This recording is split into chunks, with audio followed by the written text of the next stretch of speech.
Hi, everyone. Welcome to episode 105 of the Let's Talk Yoga podcast.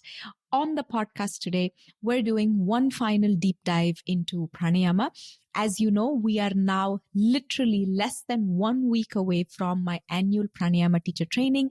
As you listen to this, we're about 3-4 days away from the training. The training starts on November 4th, and I cannot wait. I know a lot of you have already signed up and you've sent me emails and messages on Instagram about how excited you are to learn pranayama. Me too. I cannot wait to get nerdy about all things pranayama with you. But before we get to that, I want to once again call out that this is the last final call for you to sign up. All the details of the training are available on letstalk.yoga. You can even just grab your cell phone if you're listening to this on your phone and click the first link that you see in the podcast description. It'll take you straight to the website page where I give you all the information you need, okay, about the training. It is literally just 6 weeks long. You come in every Friday for 2 hours for 6 weeks, 8 a.m. to 10 a.m. Pacific time. And that'll change depending on what time zones you're coming in from. Replays are available. I know you have been emailing me and asking, I'm working at that time. Can I come do the replay? Yes, you can. Everything is recorded. You have content library, replay access, manuals, alumni sessions, checklists, and even sequences that are done for you. I always create trainings based on how I would like to learn if I were a student. So, and we all learn differently, right? Some of us learn better live, some of us learn better on replay. So we've taken all of that into account, and it is really a high quality structured pranayama training. I cannot say enough good things about it because I spend a lot of time nerding out on pranayama and really making it fun, efficient, and structured for you. So when you come in to learn, you walk away with clarity every single week. Okay. 6 weeks, 2 hours live classes. And then we get into a few alumni sessions, and then there's the whole content library. It's really meant to make you learn pranayama as efficiently as possible. Okay. So I hope you'll explore this. There you can sign up. There are payment plans available. There's all of that. Okay. So just go to letstalk.yoga. Remember, if you're listening to this on Monday, the day it drops, you literally have 3 days before enrollments close. Now, getting on with today's show. In today's show, I'm actually pulling out an old episode that we have done, and you will be taken through a Pranayama Masterclass. So essentially, this is you actually sitting down and practicing virtual pranayama through the medium of this podcast. The episode begins with me giving you a little bit of context, a little bit of background, and then you actually go into practice. I want you to use this as a pranayama class for life. Okay. There are things in here that you will be guided through. You can learn it. You can do multiple repetitions. You can pause the podcast and so much more. But before we get to the episode today, I want to call out a list of pranayama conversations that I've already had on this podcast. Because if you are in that phase of you're tempted to do the training, you're not entirely convinced, and that is okay. Okay. It is always good to pause and really reflect if the training is right for you, if the teacher is right for you, if you're in that phase of life where you want to work on your breath and so on. Okay. But I want to call out a list of episodes where we have done a deep dive into aspects of pranayama. So you can listen to this in the next couple of days and make your decision of whether you're signing up before November 3rd or not. Okay. So let's start with episode 42. Okay. Episode 42 is what you're actually going to listen to for the rest of this episode, where we get into a masterclass about pranayama. And then there is episode 56, where I talk about how pranayama practices are classified. And even if you don't do the training, you should listen to all of these episodes. It'll give you so much depth about the subject, and it's so relatable. That's what I love about pranayama, and the way at least I've learned and study and teach pranayama is it's very, very relatable. And then episode 57 is frequently asked questions about pranayama, okay, because there is so much inadequate information and sometimes misinformation about pranayama. So episode 57 is questions that the listeners sent in last year, and we talk about frequently asked questions about pranayama. And then the more recent episodes from the past couple of weeks, episode 102, episode 103, and episode 104. So if you have been a regular listener, you already probably have heard this. Episode 102 is if you want to teach pranayama, you want to study pranayama, what are some of the signs that you should look for in your life, in your yoga? We talk about that on episode 102. Episode 103 talks about where does pranayama really begin in our practice. And episode 104 is how much pranayama do you need? Do you need a lot of pranayama? Do you need a little pranayama? Is there something as too much pranayama? So what am I saying? There's so much of good pranayama content that you can get nerdy with on this podcast. But remember, November 4th is when the training starts. I cannot wait for you to get into the training. Remember, I invite you to do it live, but for some reason, if you cannot, it is in the middle of the night in your time zone, then please do it on replay. All the details are at letstalk.yoga. If you have questions, find me on email, find me on Instagram. Make sure you get your questions answered before the training starts. November 3rd is when we close enrollments. The training will happen again next November. So you may not want to wait a whole year to work on your breath and bring this to the people around you so they can benefit from it. Okay. Now here's today's masterclass where we talk about a few different pranayama practices, and you actually get to sit down, listen to me guide you through pranayama and do this as well. If you enjoy the episode, you enjoy the pranayama class, okay, and you can forget about all this other stuff about the training, please share it with someone who can breathe a little more freely and feel more wholesome about themselves. As always, thank you for being here. Thank you for your support. Remember to rate and review this podcast so others like you can find this content. And I hope to see you this Friday in the training at 8 a.m. Pacific time. Once again, all details at letstalk.yoga. Have a wonderful day. I will see you soon. Take care. Bye-bye. Welcome to your virtual pranayama practice. Today we're exploring the king of pranayamas, or the first pranayama known to mankind. Without getting too nerdy about pranayama, because I can, I want to share a bit of context. The more context you have for these practices, the more you can connect with them, the more you can understand them. While the word pranayama has no English equivalent, in fact, there's no language that can give you an equivalent to pranayama. It is best to call pranayama by its intended name, which is pranayama. But if you pressed me on the meaning, there are two different ways we could split up the word pranayama. The first way to split the word is prana plus ayama. Prana plus ayama. Prana is life force, vital energy, okay, life currents. This vital prana flows within us at all times. The word ayama, A-Y-A-M-A, means expansion. So in short, pranayama can be thought of as expanding the dimension of prana within our bodies. The second way to split this word is to split it exactly in the middle. So prana plus yama. Okay. Do not confuse this with the yamas or the niyamas. Okay. Yama means to stop or to arrest or to restrict. Yama also is the god of death, and that has nothing to do with this meaning of pranayama. The thing is, in Sanskrit language, the same word can have multiple meanings depending on how it's used, and it's completely contextual. Okay. So in this split, prana plus yama, it means restraining the breath or the act of restraining the breath. Both these interpretations of pranayama are completely valid. Okay. But the word pranayama itself is best called pranayama. Okay. Now, pranayama deals with the prana in our system. And there are many different types of pranas. These pranas are dominant at different locations and govern specific functions. If you're keen to know more about the prana vayus in our body, I can go into it at a later time. But prana governs everything that goes on in our bodies, both on a physical level and a much more subtle level where it influences our minds.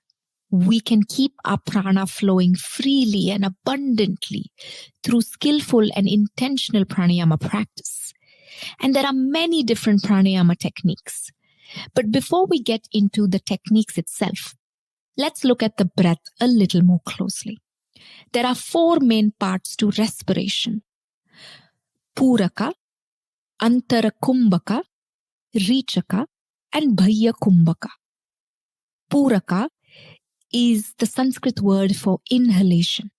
Antara Kumbhaka is internal retention. Kumbhaka is retention. Okay, and Kumbhaka is literally, Kumbhak means a pot. Okay, so Antara Kumbhaka is internal retention. This happens right at the top. When the inhalation is complete, that's when you experience Antara Kumbhaka.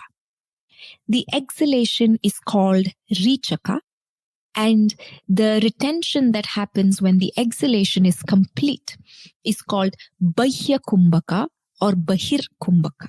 Okay, external retention. If you traveled back in time and you got to meet Maharishi Patanjali and you asked him to define pranayama, he would tell you that pranayama begins at the stage of kumbhaka retention. In fact, many ancient texts talk about pranayama starting with kumbhaka. Everything before kumbhaka is nothing but preparatory stages, and kumbhaka is this really precious moment where pranayama begins. And it's fascinating to explore kumbhaka, but that's something we'll get into a little more later in the episode. But there are just so many numerous pranayama techniques. And while I would love to share every single technique and get really nerdy with you about pranayama, it's just not going to be possible through one episode. But if you wish to deepen your knowledge and understanding of pranayama, and more importantly, you're looking for a guide or a teacher to help you learn pranayama in a structured way, then you might be interested in my upcoming pranayama immersion and optional yoga teacher training. And if you enjoy what I'm talking about on this podcast, then you will get literally 100 times more value in the live face-to-face kind of virtual training. Okay. In today's show, we're talking about my go-to pranayama practice, both as a student and as a teacher. And I've added practice notes in all the stages that we'll practice. And it is best to do this practice earlier in the day and preferably on an empty stomach. Because when your system is full of food, it's really hard to take a comfortable and even a deep breath. Okay. Tea, coffee, water, juice, all of that is okay. But try to do this earlier, preferably before breakfast. The pranayama we're practicing today is the king of pranayamas called Nadi Shodhana. And you've probably heard this practice before, or you've probably done it. This is a pattern of influencing the breath by controlling the flow through the right and left nostrils. These 2 channels of breath control the 2 hemispheres of the brain. By regulating the flow of prana through the Ida Nadi and the Pingala Nadi, we balance the polarities that exist in our prana in our lives. These polarities are everything. We are made up of opposites. So masculine and feminine energy, the Shiva Shakti, heat and cool, and just so many other opposites. The right nostril is the Ida Nadi or the Surya Nadi, and the left is the opposite, the Chandra Nadi. Okay. And the right is heating and alerting, while the left is cooling and calming. At all stages, we need both these pranas, these nadis, these nadis to be flowing freely. And there are many, many stages to Nadi Shodhana. Most often people jump the preparatory stage and go straight to blocking one nostril and breathing in and out in a certain manner. Okay. But if you do the preparatory stages that I'm guiding you through, when you actually reach the stage of Kumbhaka in Nadi Shodhana, you will have a much more enhanced experience. Now, pranayama is not meant to be rushed. Pranayama is not meant to be learned at once.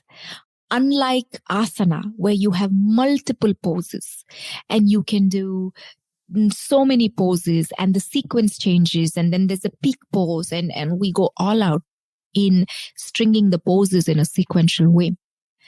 It's different in pranayama. It really depends on your quality of awareness, your ability to go from gross to subtle.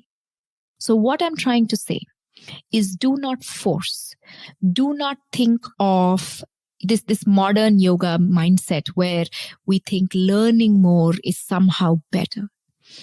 I actually will make a request here that you adopt a curious but a humble mind and take your time in learning these stages.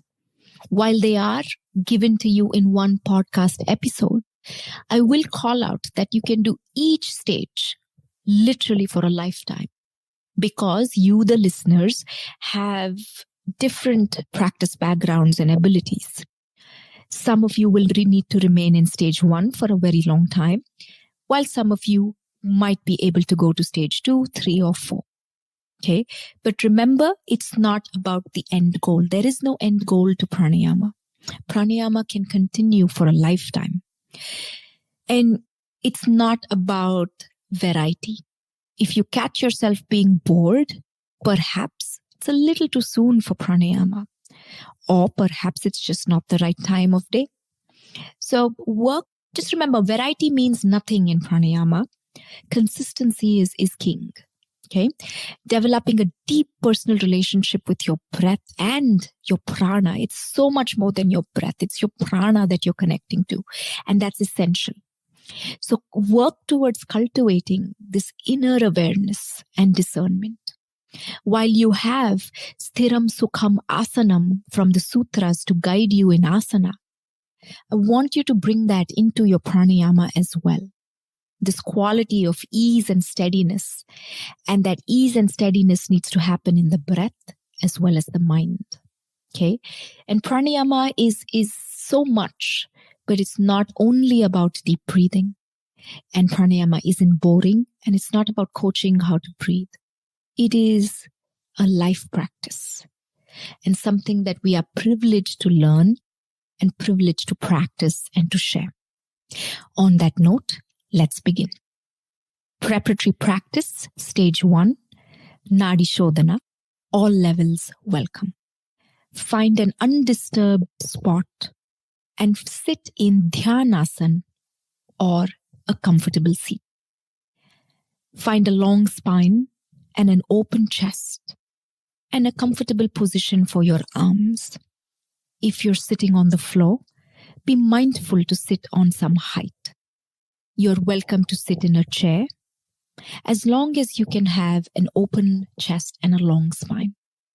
If you are comfortable doing this, close your eyes and start to settle in as I speak. Start to watch the natural rhythm of your breath. And just notice your breath as it is. So often, we're tempted the moment we notice the breath to change it, to judge it.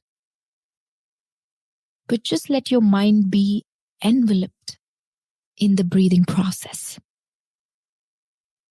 Let your awareness of breath get steady and strong, but in a gentle, calm manner. And if you're familiar with full yogic breath, start to practice that on your next inhale. Breathe comfortably into your belly and the entirety of your lungs every time. Fill up, and at the top of that inhale, just wait for a moment and then mindfully exhale, going from the top of your lungs all the way back down to your belly. And just breathe freely in your own capacity with minimal effort. Please do not force the breath. Continue for a few more rounds. If you feel the need to settle in, or rather, if you are unable to settle, continue to do this longer. Just hit pause on this recording. But if you're ready, prepare your right hand for Nasikagra Mudra. Fold the first two fingers to the root of your thumb and bring the ring and little finger together. In the next practice that will start in a moment, we'll close the right nostril with the thumb gently but completely.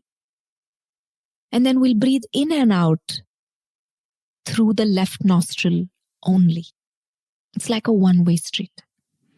When that's complete, we'll close the left nostril with the ring and little finger, open the right, and we'll breathe in and out through the right nostril. When that is over, we'll release the Nasikagra Mudra and we'll breathe in and out through both open nostrils. This is a preparatory stage for Nadi Shodhana. We're going to repeat this cycle a few times. But I'm going to be guiding you for 10 rounds, or I'm suggesting you do 10 rounds. But remember, it's just a number. You can do 3, you could do 1, you could do 8 or 10, but stop at 10 as your upper limit. After I guide you, you will hear a pause in the audio. This space is for your own self-practice. Once you finish, just sit in silent reflection and wait for the guidance to resume. Let's begin. Close your right nostril with your thumb and breathe in and out through your left nostril 10 times.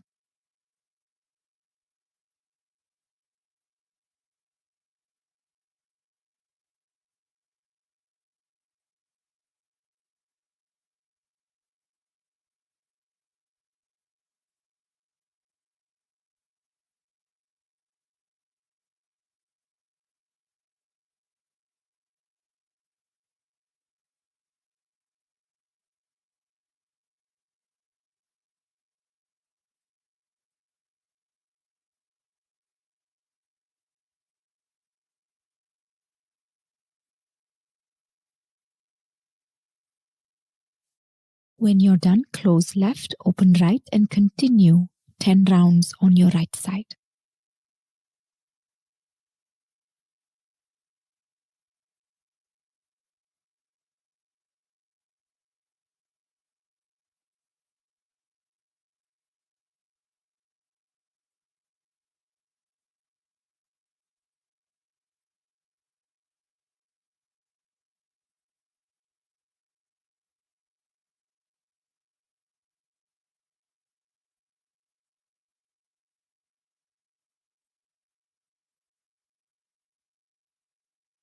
When you're done, release the right nostril and breathe 10 times through both nasal passages and continue for 3 or 5 more rounds.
When you're done, please allow for natural breathing to resume.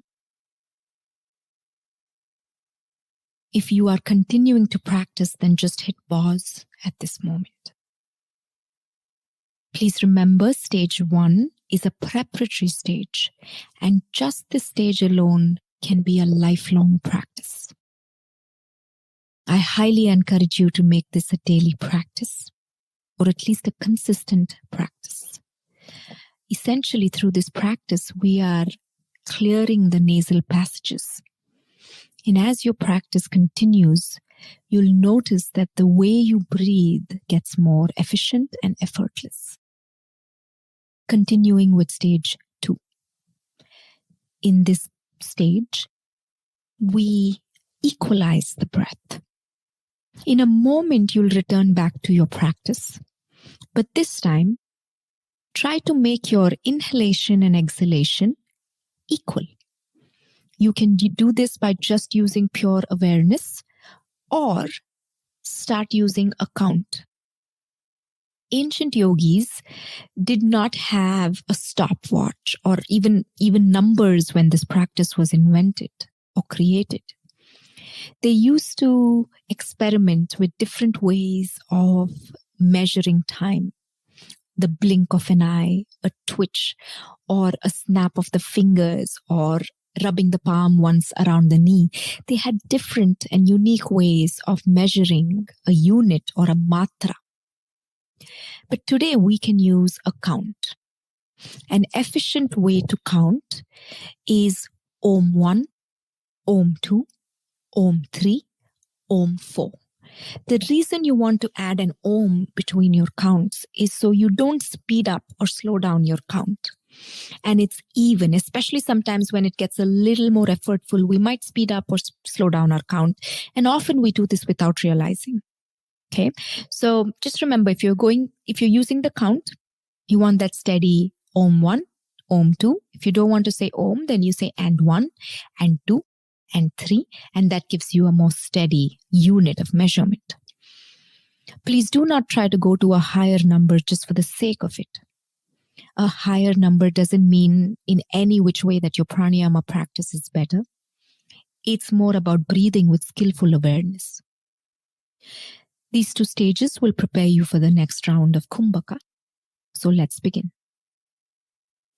Once again, find your seat. If you're closing your eyes, go ahead.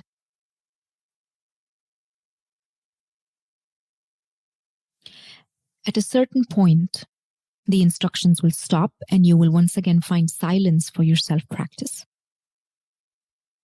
You can keep track of your counts by using the fingers to count each round. Begin by taking a full breath in and out through the nose. Close your right nostril with your thumb. Inhale Om 1, Om 2, Om 3, Om 4. Exhale same side. Om 1, Om 2, Om 3, Om 4. Inhale same side. Om 1, Om 2, Om 3, Om 4. Exhale same side. Om 1, Om 2, Om 3, Om 4.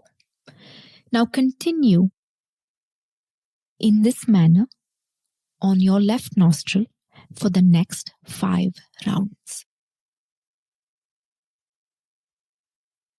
When your 5 rounds are over, switch to your right nostril, 7 rounds on your right, and then 7 rounds with both nasal passages open. And practice about 3 sets of this.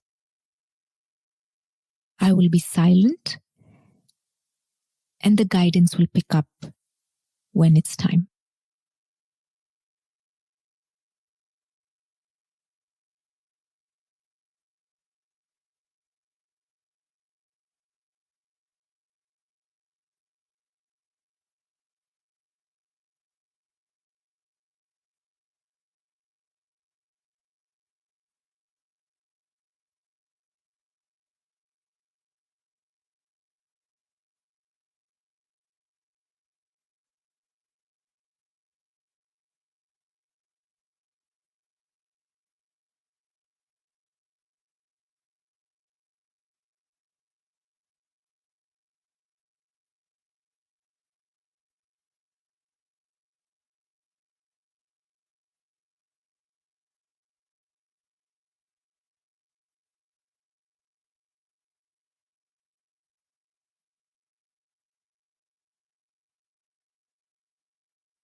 And when you're done, just return to your silent reflection.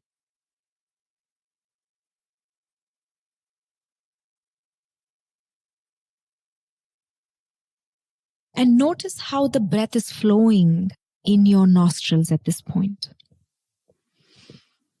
So often we jump straight to alternate nostril breathing. I've noticed in classes, I barely say nadi and then everybody has already begun. But think of this as your warm up before you get to your peak.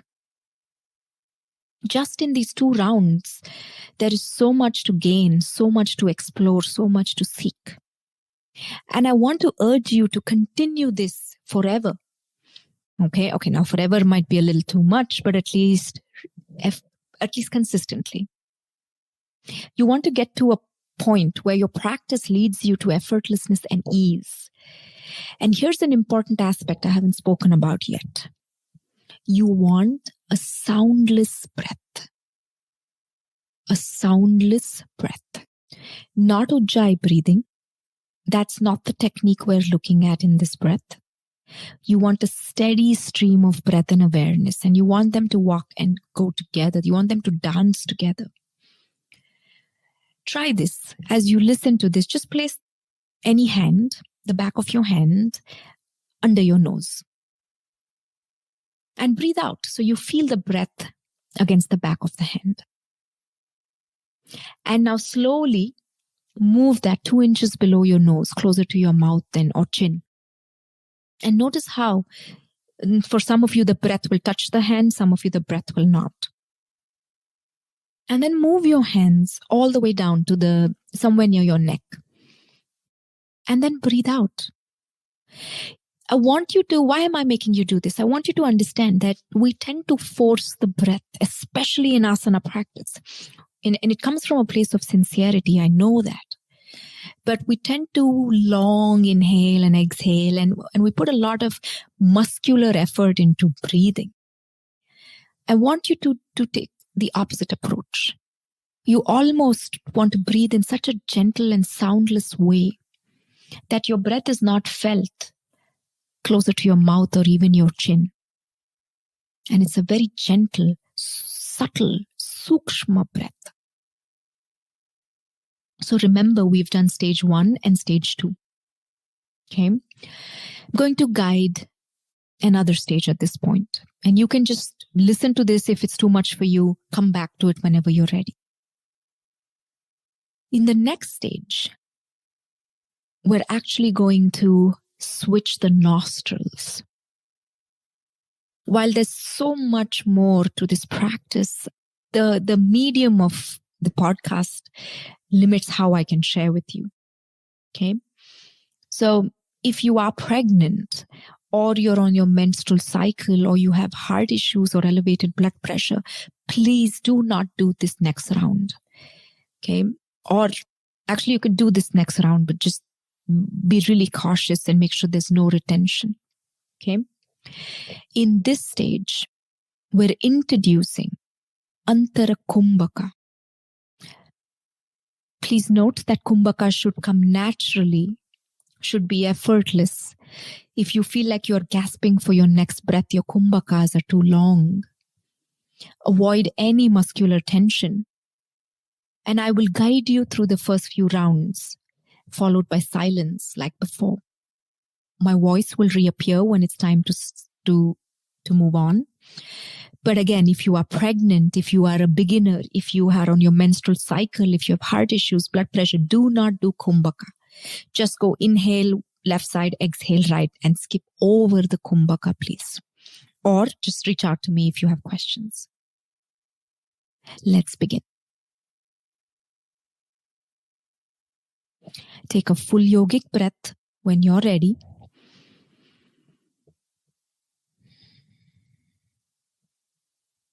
Close your right nostril with your thumb.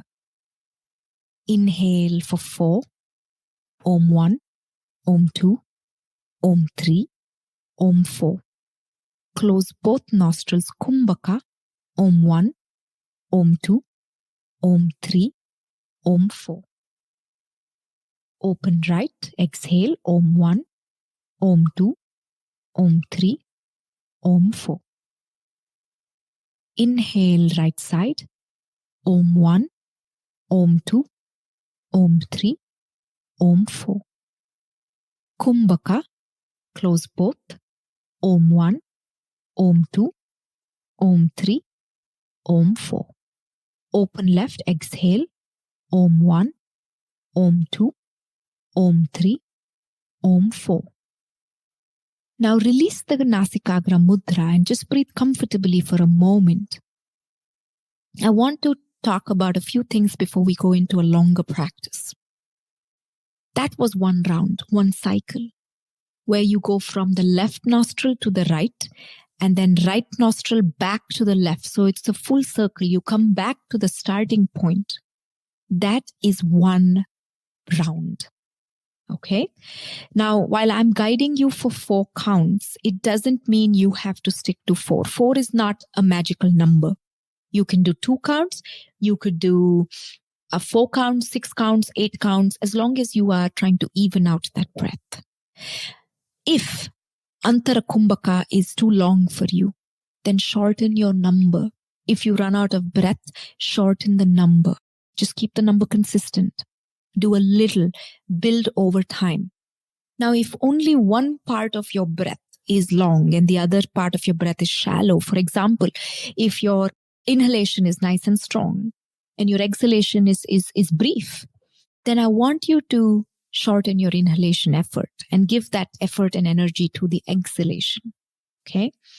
And I know, again, just saying it on the podcast might not be clear enough, but you know where to get hold of me if you have questions. So let's begin. I'll guide you again for the first 3 rounds, and then you'll have a whole minute to practice on your own.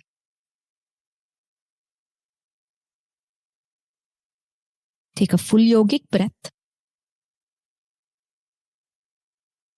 Close your right nostril. Inhale left. Om 1, Om 2, Om 3, Om 4. Kumbhaka, close both. Om 1, Om 2, Om 3, Om 4. Exhale right. Om 1, Om 2, Om 3, Om 4. Inhale right side. Om 1, Om 2, Om 3, Om 4. Kumbhaka. Om 1, Om 2, Om 3, Om 4. Exhale left. Om 1, Om 2, Om 3, Om 4. Inhale left.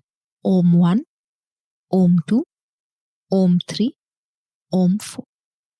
Kumbhaka. Om 1, Om 2, Om 3, Om 4. Exhale right. Om 1, Om 2, Om 3, Om 4. Inhale right. Om 1, Om 2, Om 3, Om 4. Kumbhaka. Om 1, Om 2, Om 3, Om 4. Exhale. Om 1, Om 2, Om 3, Om 4. Inhale left. Om 1, Om 2, Om 3, Om 4. Kumbhaka. Om 1, Om 2, Om 3, Om 4. Exhale right. Om 1, Om 2, Om 3, Om 4. Inhale right. Om 1, Om 2, Om 3, Om 4. Kumbhaka. Om 1, Om 2, Om 3, Om 4. Exhale left. Om 1, Om 2, Om 3, Om 4. Now continue in this manner.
And when you finish the next round, just return to silent reflection, breathing comfortably.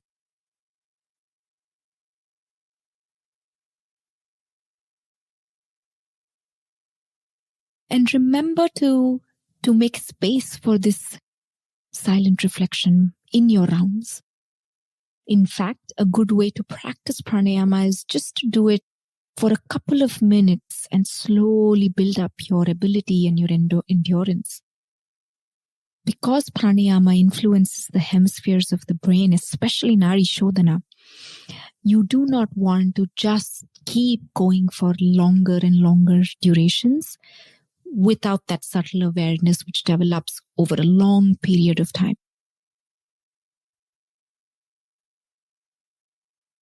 So let's end our practice there. If you wish to continue, you can always continue after the episode is over. But as I wrap things up, if you have the ability to lie in Shavasana and just listen to this end, then I highly encourage you to just lie in Shavasana, maybe close your eyes, and just listen to the recap that I'm giving you. I walked you through 3 practices. Stage 1 was breathing in and out through the left nostril 10 times, then the right, and then through both nostrils, and then doing that whole loop for at least 5 rounds, and then sitting in reflection and maybe repeating that if that's your pranayama for the day. Stage 2 was the same practice as stage 1, but we worked on equalizing the breath to the best of our ability. Stage 3 was where Kumbhaka came in. Again, Kumbhaka is something that you have to work with over time and be patient as you develop your Kumbhaka skills. And just remember that there's so much more for what we've done today, and there's no way I can go into the depths of it via this podcast. I'm just giving this to you in the hopes that when you need it, you have something that can inspire you to practice. I really hope you, my dear listeners, get to develop a strong and joyful pranayama practice. But that's it for now, my friends. I hope you use this recording as a guide, as a voice in your head, and get started with this practice. Please don't overthink it. Just begin, and know that I'm always available if you have questions in these classes or trainings. But before you go, I have one last request. Can you share this with your yoga and non-yoga friends? After all, the more we breathe to help our minds, the more peace we can all find. Thank you as always. See you next week. Stay healthy. Take care. Bye-bye.